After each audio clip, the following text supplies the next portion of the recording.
Corona virus lockdown के कारण बड़े पैमाने पर बेरोजगारी फैली है, जिसकी वजह से आईटी की दक्षता से लैस युवा साइबर क्राइम की तरफ तेजी से बढ़े हैं।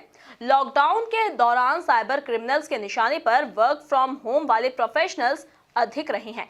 वहीं साइबर पुलिस का मानना है कि झारखंड और पश्चिम बंगाल के कुछ संगठित आपराधिक गिरोह इन वारदातों को अंजाम दे रहे हैं। आइए जानते हैं इंदौर साइबर सेल की हैकर्स को दबोचने की क्या है योजना। देखिए एमपी न्यूज की इस खास रिपोर्ट में। मध्य प्रदेश की औद्योगिक राजधानी इंदौर में लगातार 3 महीने से लॉकडाउन था। इस लॉकडाउन की अवधि में साइबर क्राइम में बढ़ोतरी देखने को मिली। जी हाँ, ऐसे कई लोग हैं जो कि ऑनलाइन ठगी के शिकार हो रहे हैं। इसी मसले पर बातचीत करने के लिए हमारे साथ मौजूद है इंदौर साइबर सेल के एसपी जितेंद्र सिंह जी। सर, क्या वजह मानी जाए जो लॉकडाउन खत्म होने के बाद एकदम से साइबर क्राइम में इजाफा देखने को मिल रहा है? लॉकडाउन खत्म होने के बाद इजाफा नहीं हुआ है, बल्कि लॉकडाउन के दौरान जो है वो साइबर क्राइम के अपराधों में शिकायतों में इजाफा हुआ था। लॉकडाउन की 100 दिन की अवधि में लगभग 350 शिकायतें जो हैं राज्य साइबर सेल की इंदौर इकाई के पास आई हैं और उन शिकायतों में त्वरित कार्रवाई की जा रही है।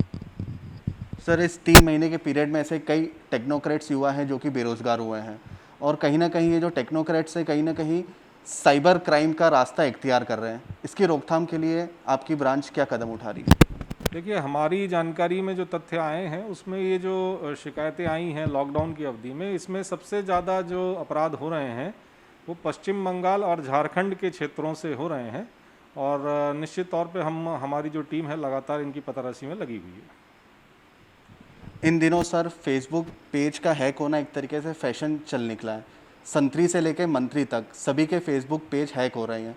कई लोगों की निजी जानकारियां रहती हैं उस पर, तो किस तरीके से व्यक्ति अपने इस अकाउंट को सिक्योर रख सके? देखिए, लॉकडाउन की अवधि में जो सबसे ज़्यादा अपराध हुए हैं वो हुए हैं सोशल मीडिया अकाउंट्स का या तो हैक होना या उनके फेक अकाउंट्स बनना। तो ये जो 2 गतिविधियां हैं, जिसमें सबसे पहली है कि आपका मान लीजिए फेसबुक अकाउंट है और वो हैक हो रहा है, इसमें हमको ये ध्यान देना पड़ेगा कि जो भी पासवर्ड हम बना रहे हैं अपने फेसबुक या सोशल मीडिया अकाउंट्स का, उनको थोड़ा सा स्ट्रॉन्ग बनाएंगे, उनको लगातार 1 महीने में 2 महीने में पीरियडिकली चेंज करते रहेंगे, क्योंकि अक्सर लोग अपने मोबाइल नंबर्स और 1 2 3 4 5 6 इस तरह की चीज़ों को अपने पासवर्ड के रूप में उपयोग कर रहे हैं, जिससे कि उनके अकाउंट्स जो हैं वो वनरेबल हो जाते हैं और उनमें खतरा रहता है उनके हैक होने का।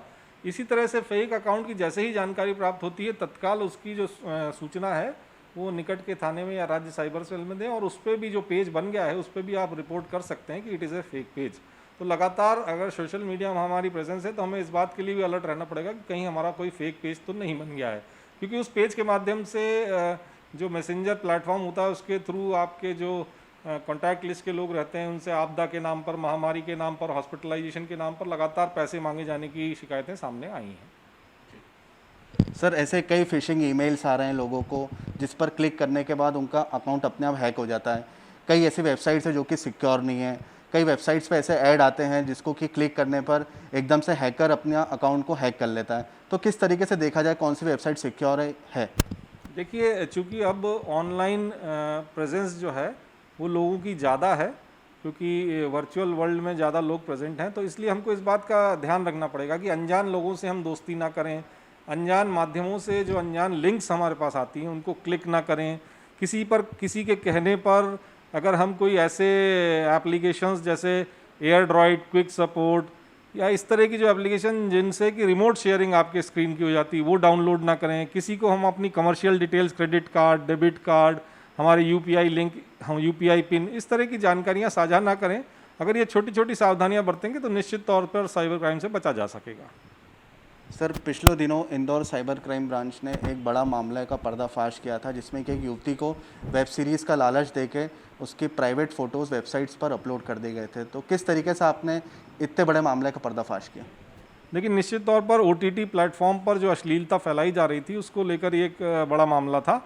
इसमें 22 वर्षीय मॉडल युवती ने राज्य साइबर सेल की इंदौर इकाई में शिकायत दर्ज कराई थी 25 जुलाई को कि उसके जो है उसको प्रोमो एडल्ट वीडियो शूट करने के नाम पर, एल्ट बालाजी में काम कराने के नाम पर एक वीडियो शूट किया गया और बाद में वो वीडियो पोर्नोग्राफिक साइट्स में, एडल्ट साइट्स पर डाल दिया गया। इस शिकायत पे जब हमने FIR दर्ज की और विवेचना की तो पाया कि इस तरह की गतिविधियां OTT प्लेटफॉर्म्स पे चल रही हैं, इन गतिविधियों में लिप्त जो इस युवती की शिकायत के आधार पर हमने जो उस फिल्म का डायरेक्टर था, उस फिल्म के जो कैमरामैन थे, कास्टिंग जो करते थे, आगे भी हम अभी विवेचना कर रहे हैं, जिसमें कि बम्बई में जो लिंक है जिसके माध्यम से फिल्म आगे बिकी है और अपलोड हुई है, उसकी भी विवेचना चल रही है, उनकी भी शीघ्र गिरफ्तारी की जाएगी।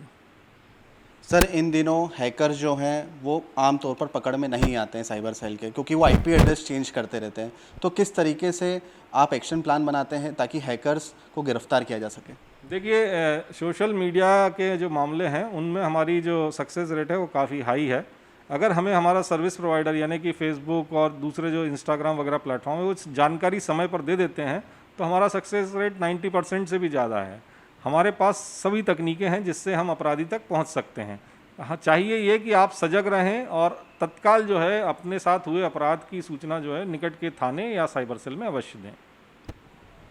जी हाँ, निश्चित तौर पे। तो ये थे इंदौर साइबर सेल के एसपी जितेंद्र सिंह जी, जिन्होंने आश्वस्त किया है इंदौर वासियों को कि उनके फेसबुक पेज का जो पासवर्ड है उसको काफ़ी सिक्योर तरीके से बनाया जाए ताकि कोई भी हैकर उसका कोड डिकोड नहीं कर पाए।